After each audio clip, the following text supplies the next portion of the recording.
David Stockman, writing in the New York Times, of course, the former White House budget director in the early 80s under Ronald Reagan, really attacking the Ryan budget plan and the math. Here's what he said. Mr. Ryan's plan is devoid of credible math or hard policy choices. And listen to this. He says, Mr. Romney and Mr. Ryan have no plan to take on Wall Street, the Federal Reserve, the military-industrial complex, social insurance, or the nation's fiscal calamity, and no plan to revive capitalist prosperity, just empty sermons. So, I thought for anybody, whatever their view, the Stockman op-ed was worth reading.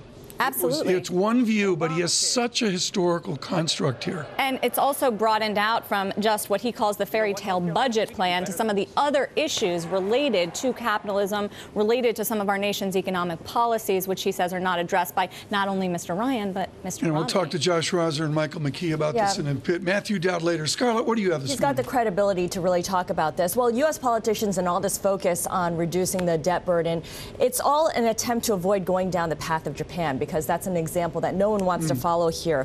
Fiscal problems have been mounting for decades, near record low interest rates, zombie banks, deflation. Here's what the former chairwoman of the longtime ruling Liberal Democratic Party says. Annual tax revenue has fallen 30% since the property bubble burst in 1989, owing to slow growth and deflation, with tax cuts implemented as stimulus measures during the recession playing a subsidiary role. Kind of sounds familiar.